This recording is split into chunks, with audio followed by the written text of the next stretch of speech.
गणेशाय नमः। हरे कृष्ण। आज हम सुनपान करेंगे बुधवार व्रत कथा, गणेश चालीसा और अंत में सुनेंगे गणपति बप्पा की आरती। वीडियो शुरू करने से पहले यदि अपने चैनल को सब्सक्राइब नहीं किया है तो चैनल को सब्सक्राइब कर बेल आइकन को जरूर दबा लीजिएगा ताकि आगे आने वाली वीडियो की नोटिफिकेशन आप तक टाइम पर पहुंचते रहें। आइए वीडियो शुरू करते हैं। समतापुर नगर में मधुसूदन नामक एक व्यक्ति रहता था। वह बहुत धनवान था। मधुसूदन का विवाह बलरामपुर नगर की सुंदर लड़की संगीता से हुआ था। एक बार मधुसूदन अपने पत्नी को लेने बुधवार के दिन बलरामपुर गया। मधुसूदन ने पत्नी के माता पिता से संगीता को विदा करने के लिए कहा। माता पिता बोले, बेटा आज बुधवार है, बुधवार को किसी भी शुभ कार्य के लिए यात्रा नहीं करते। लेकिन मधुसूदन नहीं माना। उसने ऐसी शुभ अशुभ की बातों को न मानने की बात कही। दोनों ने बैलगाड़ी से यात्रा प्रारंभ की। 2 कोस की यात्रा के बाद उसकी गाड़ी का एक पहिया टूट गया। वहां से दोनों ने पैदल ही यात्रा शुरू की। रास्ते में संगीता को प्यास लगी। मधुसूदन उसे एक पेड़ के नीचे बैठाकर जल लेने को चला गया। थोड़ी देर बाद जब मधुसूदन कहीं से जल लेकर वापस आया तो वह बुरी तरह से हैरान हो उठा, क्योंकि उसकी पत्नी के पास उसकी ही शकल सूरत का एक दूसरा व्यक्ति बैठा था। संगीता भी मधुसूदन को देखकर हैरान रह गई। वह दोनों में कोई अंतर नहीं कर पाई। मधुसूदन ने उस व्यक्ति से पूछा, तुम कौन हो और मेरी पत्नी के पास क्यों बैठे हो? मधुसूदन की बात सुनकर उस व्यक्ति ने कहा, अरे भाई, यह मेरी पत्नी संगीता है। मैं अपने पत्नी को ससुराल से विदा करके लाया हूँ, लेकिन तुम कौन हो जो मुझसे ऐसा प्रश्न कर रहे हो? मधुसूदन ने कहा, तुम जरूर कोई चोर या ठग हो। यह मेरी पत्नी संगीता है। मैं इसे पेड़ के नीचे बैठाकर जल लेने गया था। इस पर उस व्यक्ति ने कहा, अरे भाई, झूठ तो तुम बोल रहे हो। संगीता को प्यास लगने पर जल लेने तो मैं गया था। मैंने तो जल लाकर अपने पत्नी को पिला भी दिया।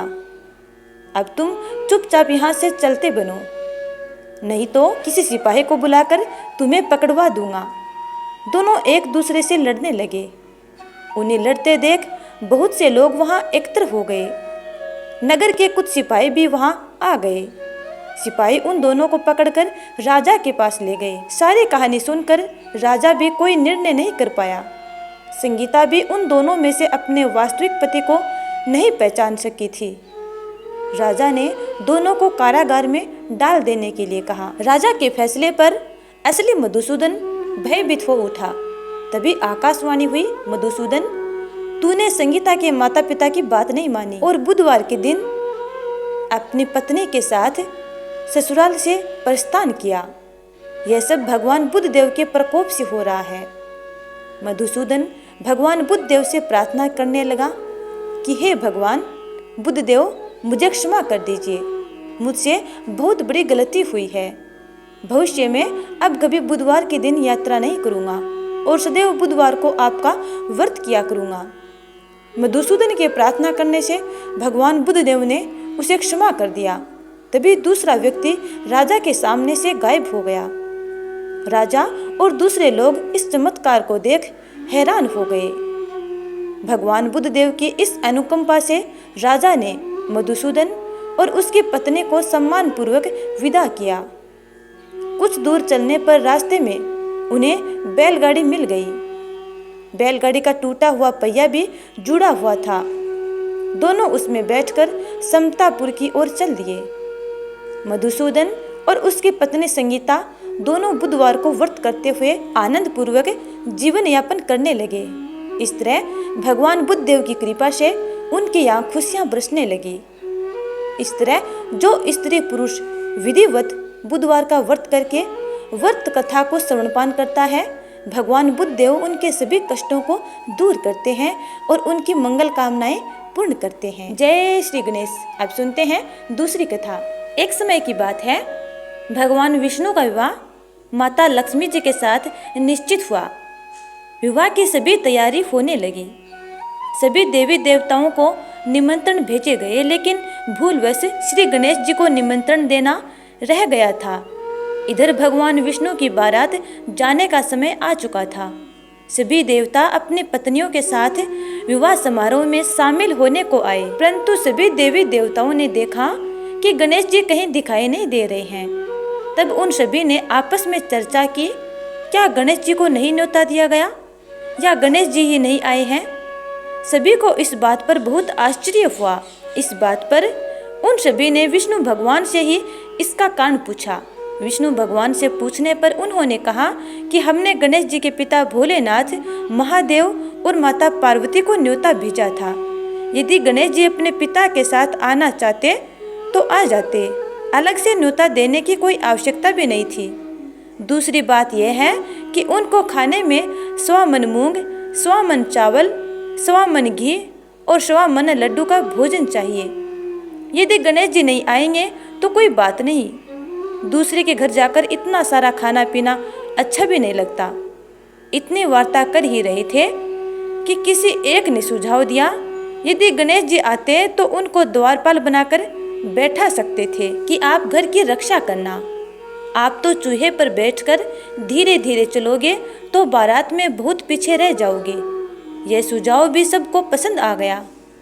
तो फिर विष्णु भगवान ने भी अपनी सहमति दे दी। तब गणेश जी को निमंत्रण देकर आमंत्रित किया और उनको समझा बुझाकर घर की रखवाली करने को बैठा दिया। बारात चल दी। तब नारद जी ने देखा कि गणेश जी तो दरवाजे पर बैठे हुए हैं, तो वे गणेश जी के पास गए और रुकने का कारण पूछा। गणेश जी कहने लगे कि विष्णु भगवान ने मेरा बहुत अपमान किया है। नारद जी ने कहा कि आप अपनी मूषक सेना को आगे भेज दें तो वह रास्ता खोद देगी, जिससे उनके वाहन धरती में धंस जाएंगे। तब आपको सम्मान पूर्वक बुलाना पड़ेगा। अब तो गणेश जी ने अपनी मूषक सेना को आदेश दिया, जाओ, और सेना ने जमीन पोली कर दी। जब बारात वहां से निकली तो रथों के पहिए धरती में धंसने लगे। लाख कोशिश की परंतु पहिए नहीं निकले। सभी ने अपने अपने उपाय किए परंतु पहिए तो निकले ही नहीं, बल्कि जगह जगह से टूटने लगे। किसी की समझ में नहीं आ रहा था कि अब क्या किया जाए। तब तो नारद जी ने आकर कहा, आप लोगों ने गणेश जी का अपमान किया, जिस कारण यह विघ्न आ रहे हैं। यदि उन्हें मनाकर लाया जाए तो आपका कार्य सिद्ध हो सकता है और यह संकट टल सकता है। शंकर भगवान ने अपने दूत नंदी को भेजा और वे गणेश जी को लेकर आए। गणेश जी का आदर सम्मान के साथ पूजन किया गया कि रथ के पहिए निकलने लगे और यह संकट टल गया। अब रथ के पहिए निकल तो गए परंतु वे टूट फूट गए थे, तो उन्हें सुधारे कौन? पास के खेत में एक खाती काम कर रहा था, उसे बुलाया गया। खाती अपना कार्य करने के पहले श्री गणेशाय नमः कहकर गणेश जी की वंदना मन ही मन करने लगा। देखते ही देखते खाती ने सभी पहियों को ठीक कर दिया।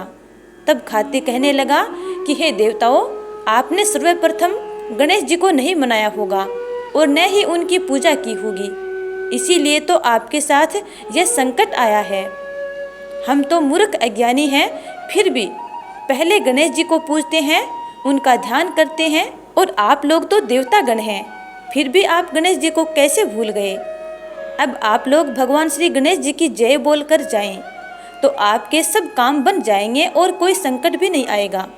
ऐसा कहते हुए बारात वहां से चल दी और विष्णु भगवान का लक्ष्मी जी के साथ विवाह संपन्न करा के सभी सकुशल घर लौट आए। हे गणेश जी महाराज, जैसे आपने भगवान विष्णु का कार्य सिद्ध किया, वैसे ही अपने सब भक्तों का कार्य सिद्ध करना।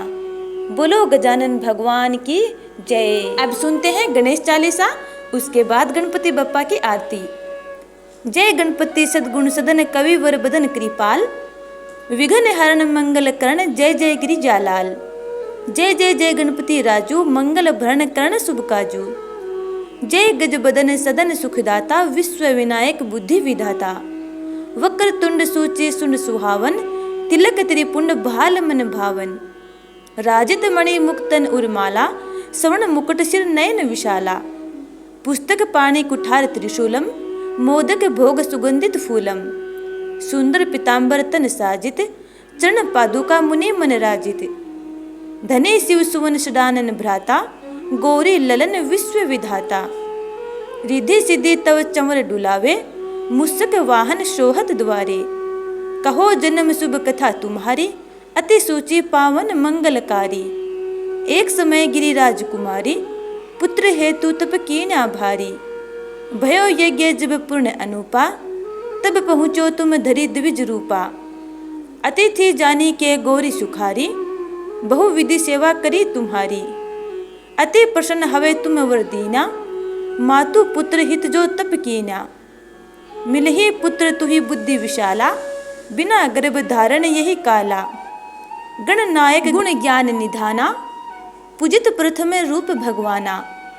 ऐस कही अंतर धान रूप हवे, पलना पर बालक स्वरूप हवे। बने शिशु रुदन जब ही तुम ठाना, लखे मुख सुख नहीं गौरी समाना। सकल मगन सुख मंगल गावहिम, नभते सुर्ण सुमन वर्षावहिम। शंभु उमा बहुदान लुटावहिम, सुर मुनि जन सुत देखन आवहिम। लखे अति आनंद मंगल साजा, देखन भी आए सनी राजा। निज अवगुण गुण सनी मन माही, बालक देखन चाहत नाही। गिरजा कछु मन भेद बढ़ायो, उत्सव मोर न सनी तुही भायो। कहने लगे सनी मन सकुचाई, का करी हो शिशु मोहि दिखाई। नहीं विश्वास उमा कर भयऊ, सनी सो बालक देखन कहेऊ। पड़त हिम सनी दृग कोण प्रकाशा, बालक सिर उड़ी गयो आकाशा। गिरजा गिरी विकल हवे धरणी, सो दुख दशा गयो नहीं वर्णी। हाहाकार मचो कैलासा, सने कीन्यो लखी सुत को नासा। तुरत गरुड़ चढ़ी विष्णु सिधाए, काटे चक्र सो गज सिर लाए। बालक के धड़ ऊपर धारियो, प्राण मंत्र पढ़ शंकर डारियो। नाम गणेश शंभु तब कीने, प्रथम पूजे बुद्धि निधि वर दीने। बुद्धि परीक्षा जब शिव कीन्या, पृथ्वी की प्रदक्षिणा लीना। चले सदानन भरमी भुलाई, रचे बैठ तुम बुद्धि उपाई। चरण मातु पिता के धर लीने, तिन के साथ प्रदक्षिणा कीने। धनी गणेश कही शिव ही हर्षे, नभते सुर्ण सुमन बहु बरसे। तुमरी महिमा बुद्धि बढ़ाई, शेष सहस मुख सके न गाई। मैं मतिहीन मलिन दुखारी, करहूँ कौन विधि विनय तुम्हारी। भजत राम सुंदर प्रभु दासा, लख परियाग ककरा दुर्वासा। अब प्रभु दया दीन पर कीजे, अपने शक्ति भक्ति कुछ दीजे। श्री गणेश ये चालीसा पाठ करे धर ध्यान। नित नव मंगल गृह बसे लहे जगत सम्मान। संवत अपन सहस्त्र दस, ऋषि पंचमी दिनेश। पूर्ण चालीसा भयो मंगल मूर्ति गणेश। अब सुनते हैं गणपति बप्पा की आरती। जय गणेश जय गणेश जय गणेश देवा, माता जाकी पार्वती पिता महादेवा।